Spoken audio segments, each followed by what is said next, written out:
Hello, എല്ലാ കൂട്ടുകാർക്കും the passionate ലേഡിയിലേക്ക് സ്വാഗതം. ഇന്നൊരു കുക്കിംഗ് വീഡിയോ ആയിട്ടാണ് നമ്മൾ വന്നിട്ടുള്ളത്. നല്ല കുടംപുളി ഇട്ട് വെച്ച ചൂര മീൻ കറിയുണ്ട്. എല്ലാവരും ഓടി വായോ, നമുക്ക് നല്ല ചൂര മീൻ കറി ഉണ്ടാക്കാം സിമ്പിളായി. അപ്പോൾ കഴുകി വൃത്തിയാക്കി വെച്ച ചൂര മീൻ, ഒരു സവാള പകുതി നീളത്തിൽ അരിഞ്ഞത്, ഒരു ചെറിയ കഷ്ണം ഇഞ്ചി, 4 വെളുത്തുള്ളി ചതച്ചത്, ഒരു തക്കാളി, മുളകും ഞാൻ ഒന്നേ എടുത്തിട്ടുള്ളൂ. നിങ്ങൾക്ക് എരിവിന് ഇഷ്ടം അനുസരിച്ച് ആഡ് ചെയ്ത് കൊടുക്കാം. എരിവ് കൂടുതൽ വേണമെങ്കിൽ കൂടുതൽ ആഡ് ചെയ്യാം. 3/4 കപ്പ് തേങ്ങാപ്പാൽ. ഞാൻ ഇത് അരിച്ച പാലല്ല, അരിക്കാത്ത പാലാണ്, അരിച്ചതും എടുക്കാം. പൊടികൾ ഏതൊക്കെ വേണമെന്ന് നോക്കാം. 2 ടീസ്പൂൺ മല്ലിപ്പൊടി, 1/2 ടീസ്പൂൺ എരിവുള്ള മുളക് പൊടി, 2 ടീസ്പൂൺ കാശ്മീരി ചില്ലി പൗഡർ, കുറച്ച് കുടംപുളി, 1/2 ടീസ്പൂൺ ഉപ്പ്. 3/4 ടീസ്പൂൺ ആയാലും കുഴപ്പമില്ല. ഉപ്പ് ടേസ്റ്റ് ചെയ്തതിനനുസരിച്ച് ഇട്ട് കൊടുക്കുക, ഇല്ലെങ്കിൽ കൂടിപ്പോവും, ഇല്ലെങ്കിൽ കുറഞ്ഞു. 1/2 ടീസ്പൂൺ മഞ്ഞൾപ്പൊടി, 1/2 ടീസ്പൂൺ കുരുമുളക് പൊടി, 1 തണ്ട് കറിവേപ്പില.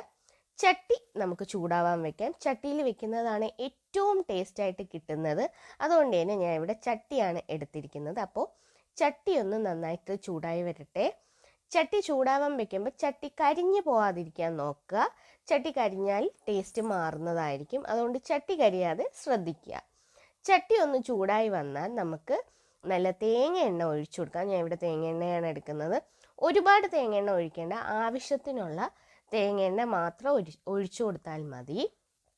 തേങ്ങ എണ്ണ ചൂടായി വരുമ്പോഴത്തേക്കും നമ്മൾ കടുകിട്ട് കൊടുക്കുന്നില്ല. ഞാനിവിടെ ഇറച്ചി വെക്കുന്നത് പോലെയാണ് വെക്കുന്നത്. അതുപോലെ തന്നെ ഈ സമയത്ത് ഇഷ്ടമുള്ളവർക്ക് കറിവേപ്പിലയും കൂടെ ഇടാം. ഞാൻ കരിഞ്ഞു പോകുന്നുള്ളതുകൊണ്ട് ഇടുന്നില്ല. അതുപോലെ തന്നെ ഞാൻ ഇവിടെ ഇടുന്നത് ഇഞ്ചി വെളുത്തുള്ളി ചതച്ചതാണ്. ഇഞ്ചി വെളുത്തുള്ളി ചതച്ചത് ജസ്റ്റ് ഒന്ന് മൂത്ത് വരും വരെ നമുക്കൊന്ന് ഇളക്കി കൊടുക്കാം.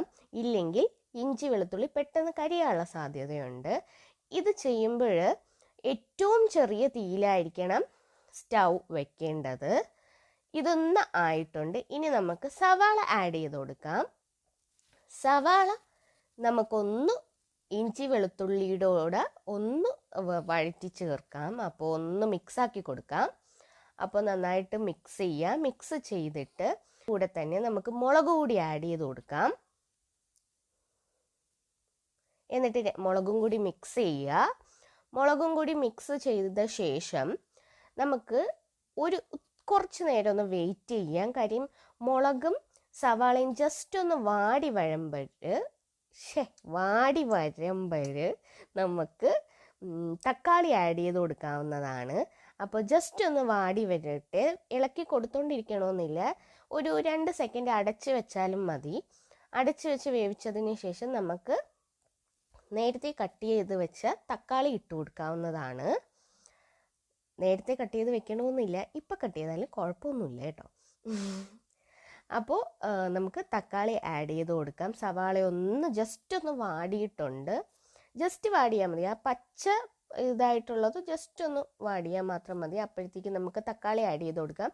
ഞാൻ സവാള നന്നായി വാടി വരുന്നതിന് മുമ്പ് തക്കാളി ഇടാത്തത് എന്താണെന്ന് വെച്ചാൽ, എനിക്ക് തക്കാളിയായിട്ട് കിടക്കുന്നേക്കാളും അതൊരു പേസ്റ്റ് രൂപത്തിൽ കിടക്കുമ്പോൾ കുറച്ചുകൂടി ടേസ്റ്റായിട്ട് തോന്നിയിട്ടുണ്ട്. അപ്പോൾ അതുകൊണ്ടാണ് ഇപ്പോഴേ തക്കാളി ആഡ് ചെയ്ത് കൊടുക്കുന്നത്. അപ്പോൾ മൂവരും കൂടി മിക്സായി കിടക്കുകയാണ്. ഇവരൊന്ന് നന്നായിട്ട് വഴഞ്ഞ് വരട്ടെ. അതുവരെ നമുക്ക് അടച്ച് വെച്ച് വേവിക്കാം.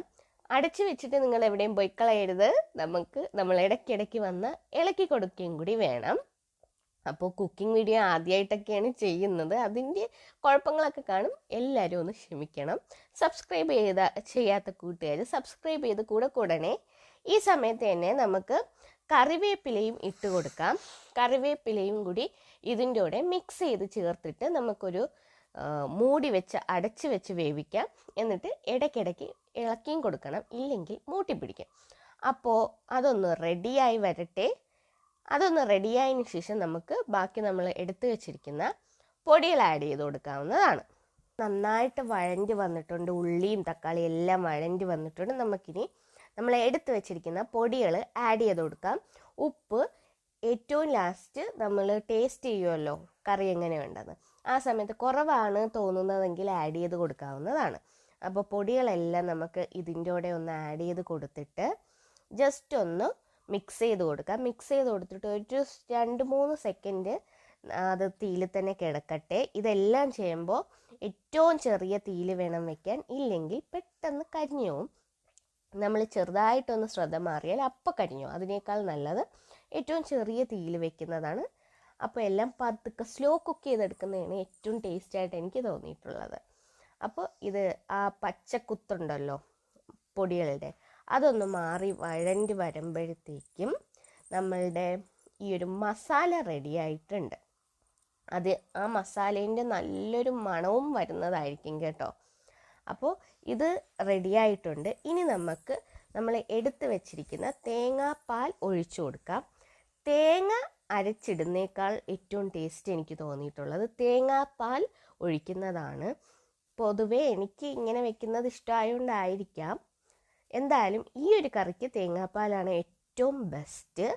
ഇത് നന്നായിട്ട് ആ മസാലയുടെ കൂടെ തേങ്ങാപ്പാൽ നന്നായിട്ട് മിക്സ് ചെയ്ത് കൊടുക്കുക, അല്ലെങ്കിൽ കട്ടയായിട്ട് ഇരിക്കും. മിക്സ് ചെയ്തതിന് ശേഷം നമ്മൾ നേരത്തെ എടുത്തു വെച്ചിരുന്ന നമ്മൾ മെയിൻ താരമായ കുടംപുളി ആഡ് ചെയ്ത് കൊടുക്കാം.